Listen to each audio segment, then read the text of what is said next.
En octubre de 1977, un grupo de mujeres comenzaba una búsqueda individual que se convirtió en símbolo para toda la humanidad. Más de 100 nietos recuperados, 2 generaciones que no desaparecieron. Nietos, historias con identidad. Esta es la de Gastón. Marta Álvarez y Hugo Mena se conocieron en José C. Paz, provincia de Buenos Aires. Tenían un hijo, Gastón, y esperaban al segundo, cuando en abril de 1976 ambos fueron desaparecidos por el terrorismo de Estado. Gastón quedó en manos de compañeros de sus padres. Finalmente fue entregado a su familia biológica. Se crió en el maltrato y sin conocer su identidad. Empecé a los 9 años a jugar a la pelota en los campeonatos de Vita. Cuando ganamos el último campeonato de Vita, 2 personas grandes me dicen: si tu papá estuviera vivo, estaría muy orgulloso de vos. Entonces yo no entendía nada, tenía 11 años. Llegué a mi casa, abro la puerta, esa imagen me quedó grabado, porque a la persona que yo le decía mamá estaba planchando, y yo le dije: quiero que me diga la verdad, yo no soy tu hijo. Y me dijo: él no es tu hermano, es tu primo, yo no soy tu mamá, soy tu tía, y él no es tu papá, es tu tío. Y tus padres son desaparecidos. Eso solo. A los 11 años, escapando de la violencia, Gastón empezó a vivir en la calle. 6 años después, fue adoptado por una mujer que, al conocer su historia, lo condujo a las abuelas de Plaza de Mayo. Me llevaron a la Secretaría de Derechos Humanos y me trajeron una foto. Que no sé cómo la tenían ellos, pero tenían una foto. En esa foto estaba mi mamá, mi papá y un bebé en el medio. Fue muy fuerte ver esa foto. Y más fuerte fue cuando me dijeron que mi mamá estaba embarazada. Los restos de Marta y Hugo pudieron ser identificados. Gastón supo la verdad. Sigue buscando a su hermano. Donde los llevan a los 2 juntos es a la ESMA. En la ESMA están 2 días, los separan, y mi mamá la llevan al Campo de Mayo. Ahí nace el bebé, porque figura que nace el bebé. Y a mi papá lo llevan a Avellaneda. Y ahí a mi papá lo fusilan y lo dejan ahí. Pero también busco a mi hermano o a mi hermana. Una historia con identidad. Un país que persiste en la búsqueda de la verdad. Todavía están secuestradas cientos de identidades. Si naciste entre 1975 y 1980 y no estás cómodo con quien te dicen que sos, acércate a las abuelas de Plaza de Mayo.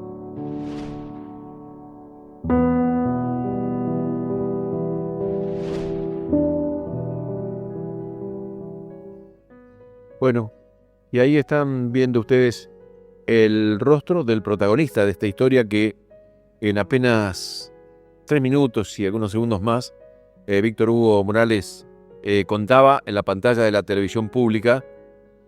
Estimábamos fuera de cámara que esto debe haber sido en la época de la muerte de Néstor Kirchner. Y decía, el protagonista de la historia está hoy en el piso de Somos Entre Ríos en Bitácora Política. Víctor Hugo en 3 minutos contó la historia, pero Gastón tiene mucho más para decir, por eso lo hemos invitado, por eso queremos dedicarle a su historia de vida, dura, pero que también es un ejemplo de resiliencia, todo el programa de hoy. Gastón, gracias por venir, bienvenido. Gracias a ustedes por invitarme, gracias a vos, Manuel. La verdad que es un momento muy emocionante, ya que estamos cumpliendo 50 años de Memoria, Verdad y Justicia, de lucha y la continuidad de seguir, ¿no? Por lo que faltan. En mi caso, de encontrar a mi hermano o mi hermana, que nació en cautiverio. Se me vienen un montón de cosas en la cabeza, una de las principales, cuando recién estaba incorporado en la sociedad, cuando aquel día la Secretaría de Derechos Humanos cuando me entregan por primera vez la foto de mi mamá, de mi papá. Esa foto que es la única que tengo. De empezar a armar mi rompecabezas. De agradecerle a la persona que me sacó de la situación de calle. De haber vivido esos años en situación de calle, del hambre, de sociedad, que éramos una sombra más en esa estación de Constitución. Y hoy, que hace 14 años que vivo en esta ciudad tan hermosa que es Paraná, con mis hijos, con mi hija, que ayer estuvimos en la marcha y en un momento ella se larga a llorar y le pregunté por qué lloraba y me dijo: lloro por mis abuelos. Creo que en estos días me tengo que sentar a contarles un poco de cómo era su abuela, cómo era su abuelo. Yo tenía 3 años, pero a medida que uno va recorriendo en estos caminos, va conociendo compañeros que lo conocían a mi padre. Te cuento una anécdota, Manuel. Estaba en Formosa, en una charla de compañeros, así, en la búsqueda, familiares, recordando también, faltaba muy cerca, un 24 de marzo. Y me acuerdo que estaba presente el secretario de Derechos Humanos de la provincia y se largó a llorar mientras yo contaba, digamos, mi vida, mi historia. Y en eso no aguantó más y me abrazó y me dijo: yo conocí a tu papá, trabajamos juntos en la fábrica, en José León Suárez, una fábrica de que hacían botas y cuero. Y yo me tenía que volver al otro día. Y le dije: nos queda pendiente una charla que quiero saber, una charla que quiero preguntarte. Y me acuerdo que llamé por teléfono a abuelas diciéndome que me quedaba unos días más para preguntarle cómo era mi viejo, cómo era mi mamá. Y ahí aprendí muchas cosas. Qué canciones le gustaba a mi viejo, Creedence. Y mirá que cuando me dijo: tu papá le encantaban todas las canciones de Creedence. Y yo sin poner ese cassette en ningún lado, porque estaba en situación de calle, me acuerdo que había una disquería muy cerca de Constitución. Y en esa disquería ponían canciones de antes, digamos. Y una de las canciones que me acuerdo que me quedó grabada, que escuchaba, que me acerqué al que vendía los discos y le digo: ¿quién canta esa canción? Creedence, me dijo. Y esa canción se llama Campo de Algodón. Y yo no sé cómo decirte.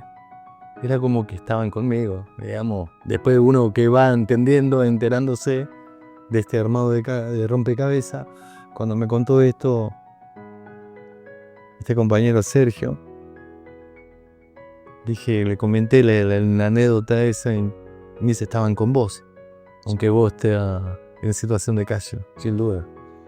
Gastón, decías o dijiste fuera de cámara: Gastón Mena fui siempre. Siempre. Y esto es bueno que la gente sepa por qué Gastón Mena fue siempre, el mismo que está sentado aquí en el piso de Bitácora Política. Bueno, porque tras el secuestro de sus padres, fueron familiares quienes te adoptaron, ¿no?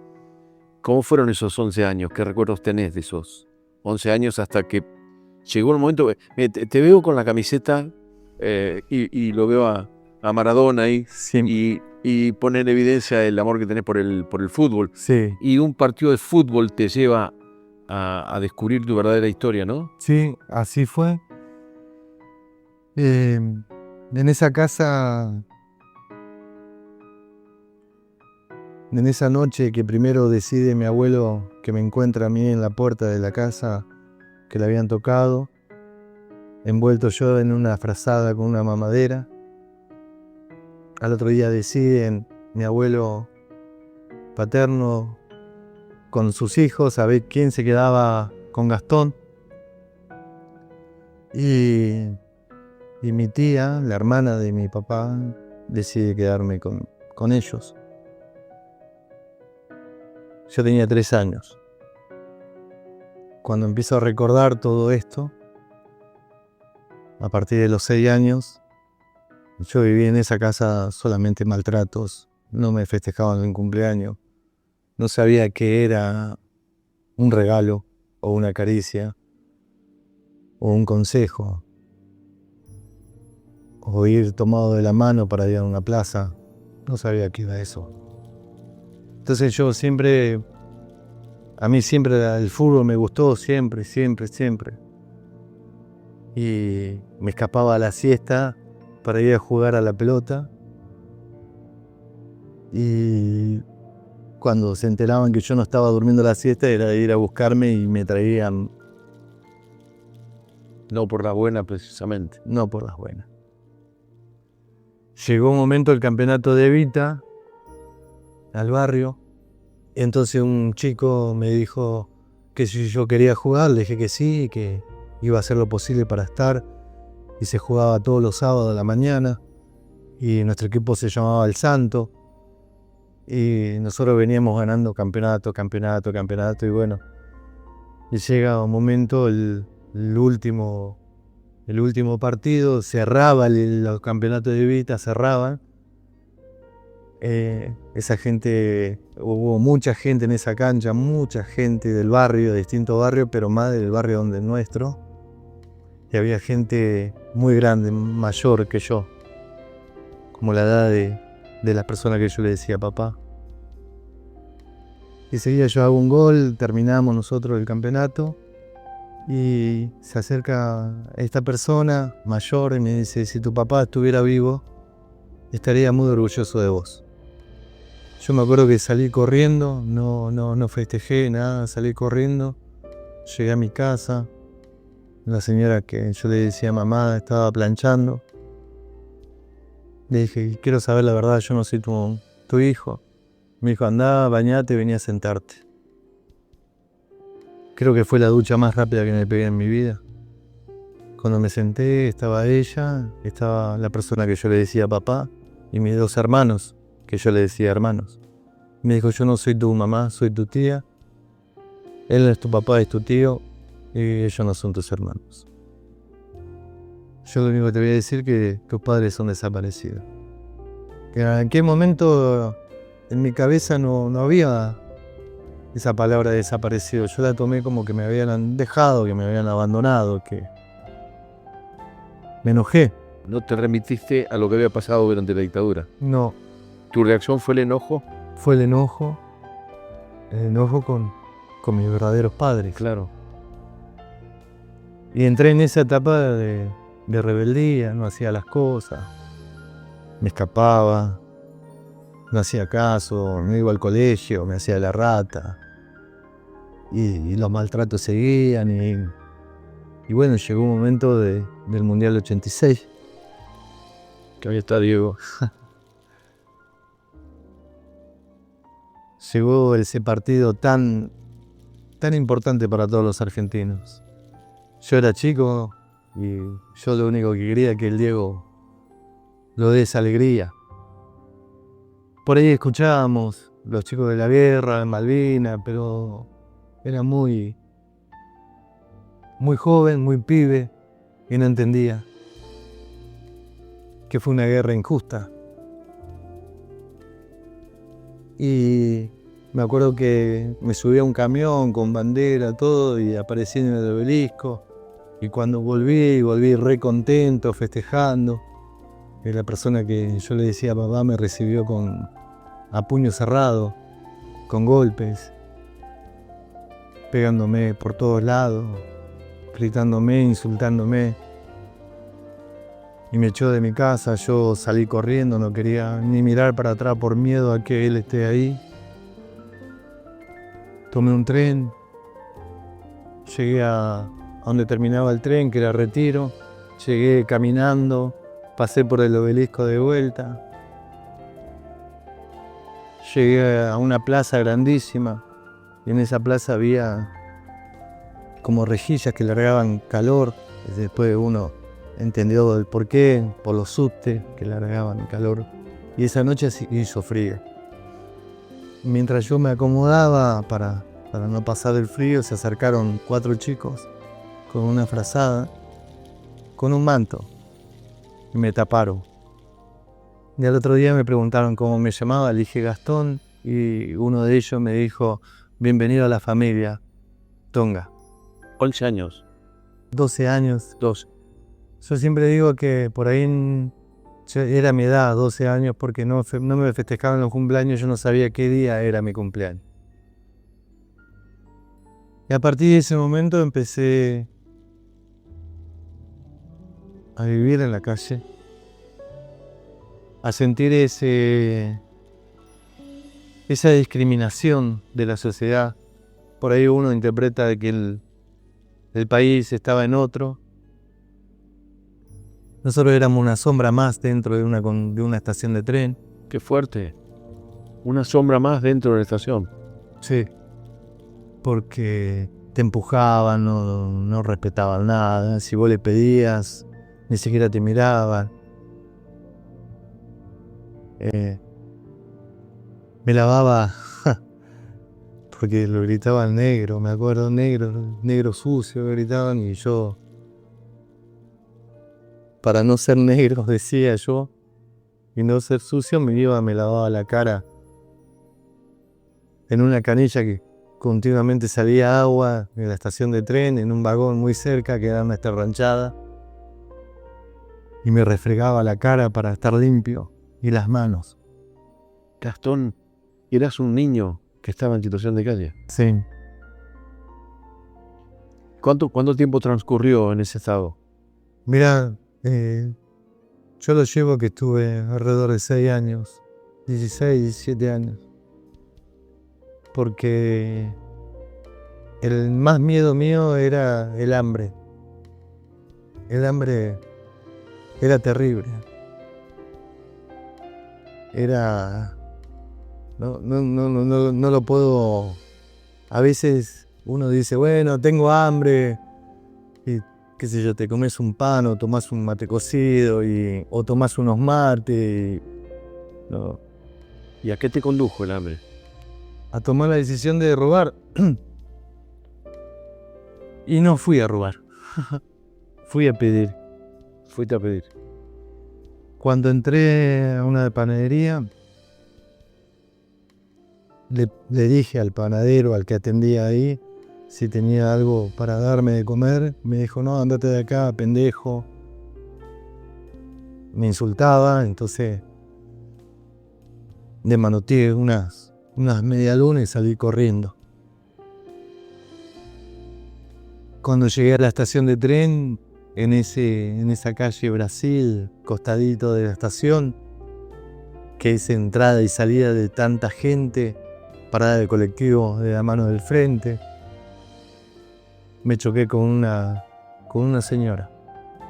A ella se le volaron las carpetas. Yo lo único que dije, quédese tranquila, que no le voy a robar. Le juntaba las carpetas y un perro me llevó las medialunas que me dio una bronca, y cuando le intenté mirarla a ella, lo único que miré en su mano tenía una bolsa con un sándwich. Ni siquiera le miré la cara. Miré la bolsa con ese pedazo de sándwich. Y ella me dijo, ¿tenés hambre? Le dije que sí. Y me dio la bolsa y ni gracias le di yo. Me fui corriendo. Llegué a la estación, al vagón que nosotros teníamos, la ranchada. Y repartí ese sándwich entre 4. El código. O los valores. Que yo solo no tendría que pasar hambre. O yo solo disfrutarlo, no. ¿Por qué? Ellos también necesitaban. Esa misma señora todos los días... Perdón, pero en ese gesto estaban papá y mamá, que luchaban por un país más justo, por un país inclusivo y que por eso se fueron. Y en ese gesto estaban ellos, sin duda. Sí, sin duda. Después uno cuando va creciendo va entendiendo un montón de cosas, ¿no? Yo siempre digo que la vida me enseñó tanto, voy a construir tanto con amor, que el odio lo dejo aparte, muy lejos. Y siempre miro para adelante en un montón de cuestiones. Una de las cosas que más siempre recuerdo es en un momento esa señora todos los días venía a traernos comida, todos los días. Y en un momento yo la invito a ella a comer. Entonces al otro día trajo ella una olla con guiso de arroz con pollo. Y nuestros platos fueron botellas cortadas al medio. Y ella se sentó con nosotros en ese cajón de manzana que nosotros teníamos. Y ella se sentó con nosotros y comió con nosotros sin tenedor, porque nosotros no teníamos tenedores. Habíamos hecho con plástico para como cuchara. Y ella comió igual que nosotros. Yo desde ese día hasta el último día que la tuve, siempre entendí el valor que tenía hacia el otro. Al otro día ella trajo cubierto, vaso, detergente, jabón. Después, a medida que iban pasando los días, las semanas, los meses, ella me invitó a vivir con ella. Hoy hace 11 años, ahora que no la tengo. Pero viví días hermosos. Supe lo que era una caricia de una madre. La recordás con mucho amor, se te nota en esas lágrimas que fluyen. Sí, y me hace tanta falta hoy. Qué sé yo, tengo 53 años. Tengo muchos amigos, compañeros. Quedé sin trabajo. Cuando quedé sin trabajo fue un golpe muy fuerte para mí. Porque sentí que no iba a poder.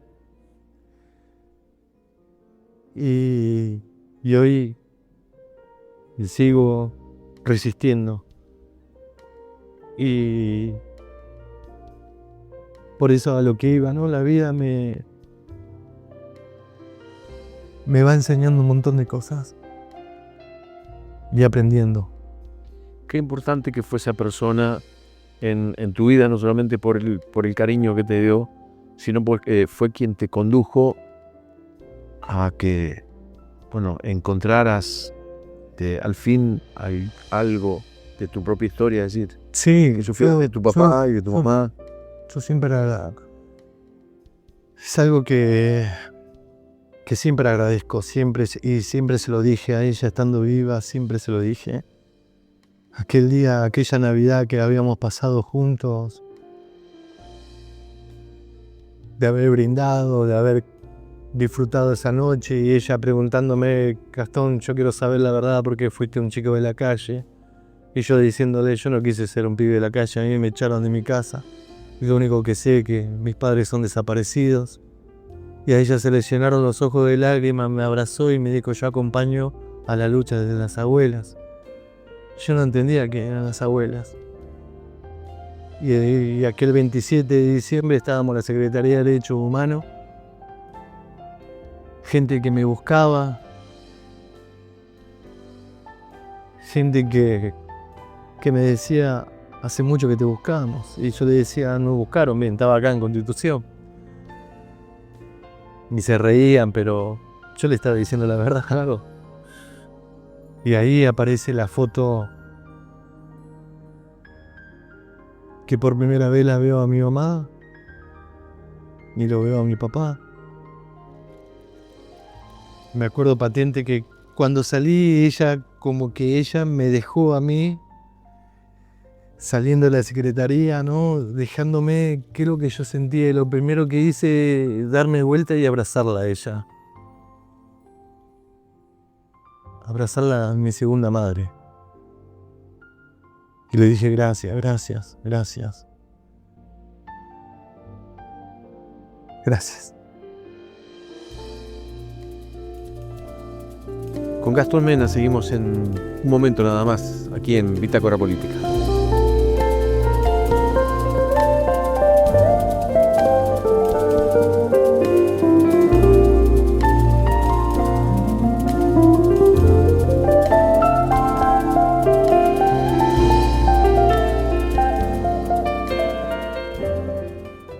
Protección que perdura en cada etapa de tu vida, protegiendo lo que más amás siempre. Descubrí todas nuestras coberturas en yapserseguros.sec.ar o consulta con tu productor asesor de seguros. Superintendencia de Seguros de la Nación. Para consultas y reclamos llama al 0800 666 8400 www.argentina.gov.ar/ssn. Número de inscripción 0254. Tus mascotas son parte de tu vida. Por eso en Indavi creamos un servicio exclusivo para ellas. Presentamos nuestra división veterinaria, desarrollada especialmente para perros, gatos, esos compañeros fieles que merecen el mejor cuidado. Junto con las veterinarias de Gualeguaychú realizamos estudios precisos y rápidos. Indavi División Veterinaria. Urquiza 934 Gualeguaychú. Más info en indavi.com.ar o consulta con tu veterinario. Indavi, juntos cuidamos lo que más querés. Buen día.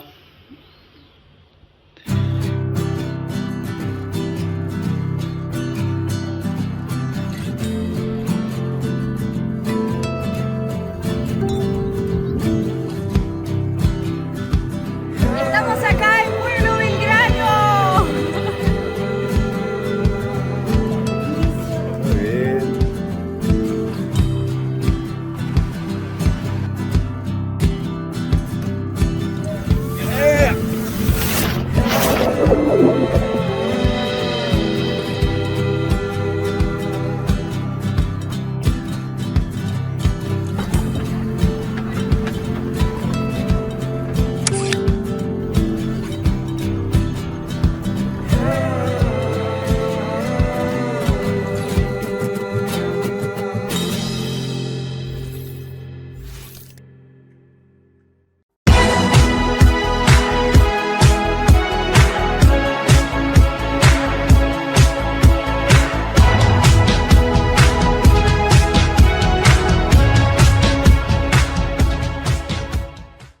Aldea San Antonio se ubica a 50 kilómetros de la ciudad de Gualeguaychú y a 240 kilómetros de Paraná. Nuestra ciudad posee cerca de 3.000 habitantes, que en su mayoría son descendientes de alemanes del Volga, con variados espacios públicos, grandes fiestas durante el año y la paz que se respira en sus calles. Aldea San Antonio, sin dudas, es el destino ideal para quienes buscan historia, buena cocina y tranquilidad. Conoce más sobre Aldea San Antonio ingresando a www.aldeasanantonio.gov.ar.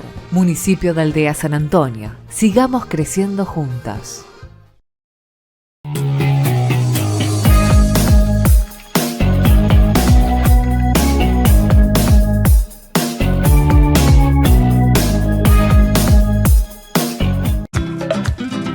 Si notas que tu vehículo tiene más potencia, es sencillamente porque le pusiste la energía de Gualeguaychú Combustible. Si verdaderamente te importa que tu automotor rinda bien, solo tené en cuenta que tu norte es Gualeguaychú Combustibles. Gualeguaychú Combustibles en Puerto Argentino y Ruta 136. La Cooperativa de Electricidad Gualeguaychú Limitada continúa avanzando en obras e incorporación de nueva tecnología con el objetivo de dar respuesta a sus miles de socios.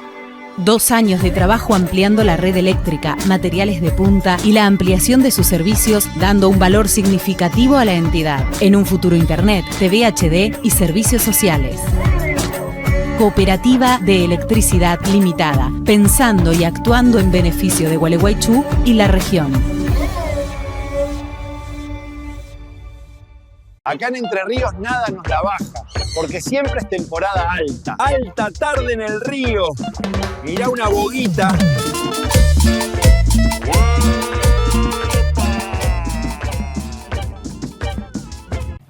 Bienvenidos al carnaval más pasional del país. Santa Elena se prepara para vivir las noches de carnaval 2026. 17, 24 y 31 de enero. 7 de febrero y feriado de carnaval. Los esperamos para disfrutar y sentir el carnaval de Santa Elena.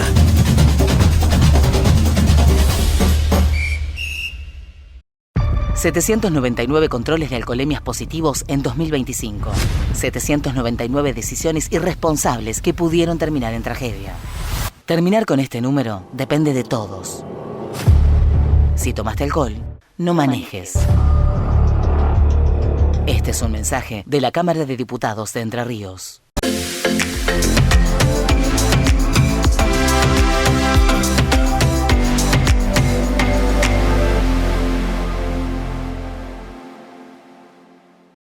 Acompáñame a conocer el nuevo espacio de Verónica de Naday, ubicado en 25 de mayo 896. Un lugar pensado para vos, con una amplia variedad de marcas para poder elegir, con atención personalizada, tecnología, calidad y propuestas para cada necesidad. Todo esto y mucho más en Verónica de Naday.